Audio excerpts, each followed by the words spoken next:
నమస్తే, welcome to our channel. నేను మీ పద్మావతి. ఈరోజు మనతో పాటు ప్రముఖ ఆధ్యాత్మికవేత్త, జ్యోతిష్య బ్రహ్మ, వాస్తు పండితులు బ్రహ్మశ్రీ ఉమామహేశ్వర సిద్ధాంతి గారు ఉన్నారు. మరి ఆయనతో మాట్లాడి ఏప్రిల్ నెల రాశి ఫలితాలు ఏ విధంగా ఉన్నాయనేది తెలుసుకునే ప్రయత్నం చేద్దాం. మరి మీరు కూడా వీడియోని ఎక్కడా కూడా స్కిప్ చేయకుండా పూర్తిగా చూసేయండి. నమస్కారం గురుగారు. ఆయుష్మాన్ భవ. గురుగారు, కుంభరాశి వారికి ఈ ఏప్రిల్ నెలలో ఎటువంటి ఫలితాలు కనిపిస్తున్నాయి, దాంతో పాటుగా వీరు ఎటువంటి పరిహారాలు చేసుకోవాలంటారు శుభ ఫలితాల కోసం? ఈ కుంభరాశి వారికి ఆధిపత్యాన్ని వహించింది కూడా శని భగవానుడే. కానీ శని ఎక్కడున్నాడు? గురుస్థానమైన మీనరాశిలో శత్రువులతోటి మిత్రులతోటి కలిగి ఉన్నాడు. మీనరాశి ఈ యొక్క శని భగవానుడికి సమతత్వ రాశి. గురువు సముడు, శత్రువు కాదు, సముడు అంటే ఎంత చక్కని ఫలితాన్ని ఇవ్వాలని ఇవ్వడు. కుంభము అంటే అర్థం ఏంటి?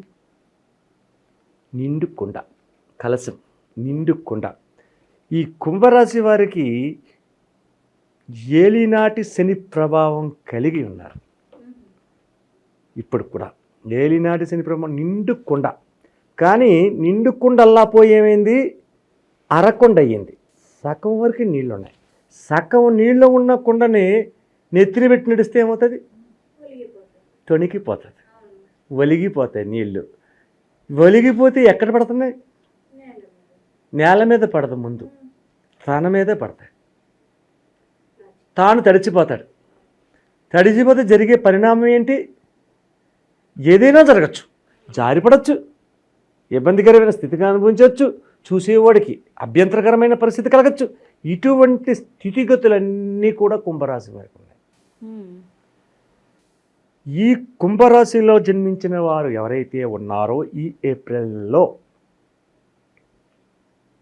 ఎదుటివారి యొక్క మనోగతాభిప్రాయాన్ని సంపూర్ణంగా తెలుసుకోకుండానే దుందుడుగుగా మాట్లాడి ఎదటివారు చెప్పేది పూర్తిగా వినకుండా తాను ఇష్టం వచ్చిన విధంగానే ప్రవర్తిస్తారు. ఇలా ప్రవర్తించినందువల్ల అనేక రకమైన ఇబ్బందులు అవుతాయి. సుమతీ శతకంలో ఒక పద్యం ఉంది: వినదగునెవ్వరు చెప్పిన విననంతనే వేగపడకు వివరింపంగన్ గనికెల్ల నిజము తెలిసిన మనుజుడిపో నీతిపరుడు మహిళ సుమతి. వినవయ్య, నువ్వు ముందు విను. వినకుండానే నీ యొక్క నిర్ణయాలు నువ్వు చెప్పేసుకుని నీ యొక్క విధానాలు నువ్వు ఆచరించేస్తే, అది బెడిసి కొడితే నువ్వు జారి కింద పడతావు. అందుకనే తుణుకీసలాడుతున్న కుండతో ఉన్నావు కాబట్టి నువ్వు జారి కింద పడుతున్నావు. జాగ్రత్తగా వినమన్నాడు. విన్న తర్వాత అర్థం చేసుకుంటే దాని అర్థం పరమార్థం, అర్థం పరమార్థం రెండు కూడా నీకు తెలుస్తాయి. ఇంకోటి చెప్పక్కర్లేదు, గురువుగారు వచ్చి చెప్పక్కర్లేదు, నీకు నువ్వుగా ఆలోచిస్తావు. అటువంటి ఎప్పుడైతే నువ్వు తెలుసున్నావో గనికెళ్ళ నిజము తెలిసింది మనుజుడిపో నీతిపరుడు, మంచి నీతిపరుడు నువ్వే అవుతావు. మరి ఏది నువ్వు వింటలేదు, చెప్పింది దానికి ప్రార్థన చేస్తున్నావు.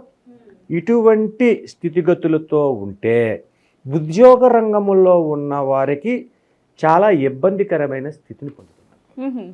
ఉద్యోగంలోని మార్పులు చెందడానికి అవకాశం ఉంది ఈ నెలలో. ఈ కుంభరాశిలో ఉన్న ఉద్యోగ రంగంలో ఉన్న వారికి మార్పులు చెందవలసిన స్థితిగతులు పొందుతున్నారు. అంటే ఉద్యోగం మారాలి, లేదా ఇంకో ఉద్యోగం రావాలి, ఉన్న ఉద్యోగం పోవడం, ఇటువంటి ఇబ్బందికరమైన స్థితిగతులు కుంభరాశి వారికి సంప్రాప్తమవుతున్నాయి. అలాగే వ్యాపార రంగంలో ఉన్నవారు ఏం చేస్తున్నారు? కొత్త వ్యాపారం గురించి ఆలోచన చేస్తున్నారు. ఎందుకు చేస్తున్నారు కొత్త వ్యాపారం? మరి వ్యాపారం చేస్తున్నావు కదా, నీ వ్యాపారం చేస్తున్నప్పుడు బాగున్నప్పుడు ఇంకెందుకు ఇంకో వ్యాపారం చేయాలండి? అంటే ఈ వ్యాపారం చేస్తున్న వ్యాపారం బాగోలేదు, అది నువ్వు చెప్పుకోవట్లేదు, బయటికి చెప్పుకోవట్లేదు. వ్యాపారం బాగోలేదంటే కుదరదు. వ్యాపారం బాగోలేదంటే వ్యాపారస్తుడికి కొన్ని అప్పులు ఉంటాయి. అప్పులు, వ్యాపారం బాగోలేదే అనగా అప్పులోడు ఏమంటాడు? ఓహో, ఈ వ్యాపారం బాగోలేదట్రా, ముందు అర్జెంటుగా ఈ దగ్గర ఉన్న అప్పుని రికవరీ చేసుకోవాలి, ఆడే చెప్తున్నాడు బాగోలేదని అని అన్నాడు అంటే ఒత్తిడి ఎక్కువైపోతుంది. కాబట్టి ఇటు వ్యాపారం బాగోలేదని అంటావు. కొత్త వ్యాపారం గురించి ప్రయత్నం చేస్తాడు గుంభనంగా. కొత్త వ్యాపారం ప్రారంభం చేస్తే ఏమైనా లాభిస్తున్నాడా? లేదు. ఈ యొక్క నెలలో నూతన వ్యాపారాన్ని ప్రారంభించినా కూడా యోగదాయకమైన స్థితి కలగదు. ఏలినాటి శని ప్రభావము అలాగే ఉంటుంది. ఈ యొక్క కుంభరాశి వారికి ఏలినాటి శని ప్రభావం ఉంది. ఇంకా చాలా రోజులు ఉన్నది. ఇబ్బందికరమైన స్థితిని పొందుతున్నారు కాబట్టి అటువంటి ఉంది. ఇక వివాహ విధానాలు ఆచరించాలి, వివాహాలు చెయ్యాలి, వివాహం గురించి ప్రయత్నం చెయ్యాలి. శ్రీరామనవమి వెళ్ళిన తర్వాత వివాహ ప్రయత్నాలు చేయండి. అది కూడా వివాహాల్ని కూడా శ్రీరామనవమి రోజు నాడు శ్రీరామ కళ్యాణాన్ని చూసే తర్వాత తలంబ్రాల బియ్యం అని చెప్పి ఇస్తారు. ఆ తలంబ్రాల బియ్యంలో భద్రాచలంలోని ముత్యాలు తలంబ్రాలుగా పోస్తారు. ఆ ముత్యాలు మనకు దొరకలేదు, మనం వెళ్ళి తెచ్చుకోలేం, మనం ఎవరు.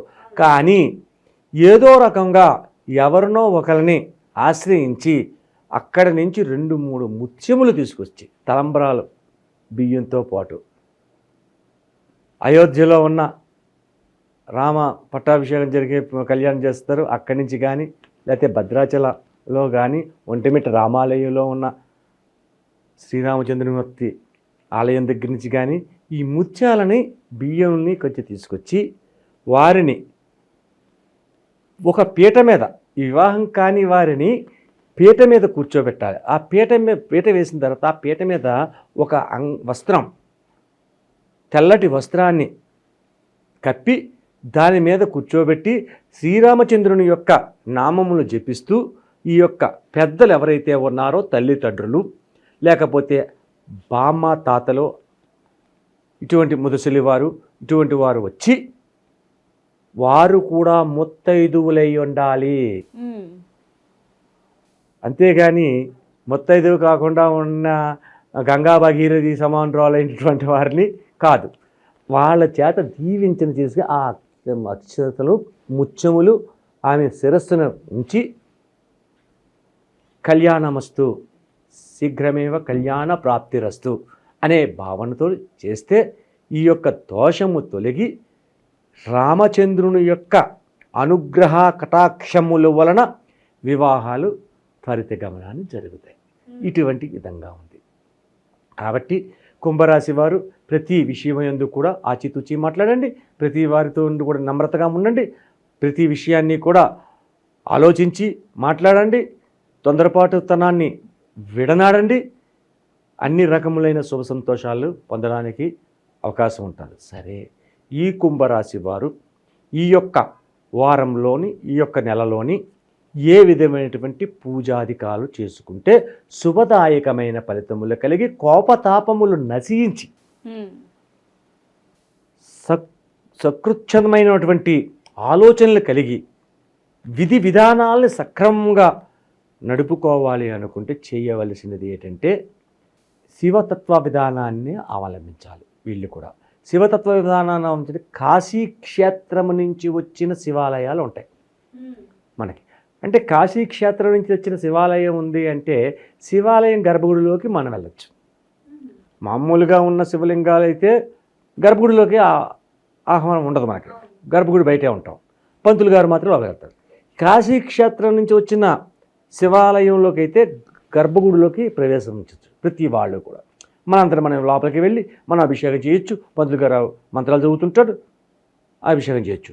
అటువంటి ఆలయంలోకి వెళ్ళి కాశీ క్షేత్ర నివాసంచ కాలభైరవ దర్శనం ప్రయాగే మాధవం దృష్ట్వా ఏకబిల్వం శివార్పణం. కాబట్టి ఒక బిల్వ తీసుకెళ్ళి ఆ బిల్వ అభిషేకం చేసిన తర్వాత ఆ బిల్వాల్ని అక్కడ స్వామివారికి అర్చన చేయించి ఆ తర్వాత మల్లె పువ్వులు, ఏప్రిల్ నెలలో మల్లె పువ్వులు దొరుకుతాయి, మల్లె పువ్వులతోటి దండని ఎవరైతే భక్తులు వెళ్ళి చేస్తున్నారో వారే దండ అల్లాలి. ఆడవాళ్ళు, మగవాళ్ళు చేస్తున్నారు, మగవాళ్ళు కూడా అల్లచ్చు, అల్లకపోయినా ఆడవాళ్ళు వెళ్ళిన దండనే వీళ్ళు వేయచ్చు. ఆ దండని మల్లె పువ్వుల దండని వేయాలి. భ్రమరాంబ మల్లికార్జున స్వామికి మల్లెపూలు అంటే మహా ప్రీతి, శ్రీశైలం. కాబట్టి ఈ మల్లెపూల దండను స్వామివారికి వేసి శివ అష్టోత్తర నామాలు చదివి శివ దండకాన్ని చదివి ఏదొస్తే అది చదివి ప్రార్థన చేస్తే ఎటువంటి కష్టములు కలిగి ఉన్నను, ఎటువంటి దోషములు కలిగి ఉన్నను తొలగి సుఖ సంతోషాలతో ఈ యొక్క ఏప్రిల్ నెలలో కుంభరాశి వారు మంచి ఫలితాన్ని పొందగలుగుతారు. గురుగారు చాలా చక్కగా వివరించారు. అయితే కుంభరాశి వారికి ఎటువంటి ఫలితాలు ఉంటున్నాయో పాటుగా చాలా సింపుల్ రెమెడీ ప్రతి ఒక్కరు చేసుకునే విధంగా అయితే చాలా చక్కగా వివరించారు. ధన్యవాదాలు గురువు గారు. ఆయుష్మాన్ భవ.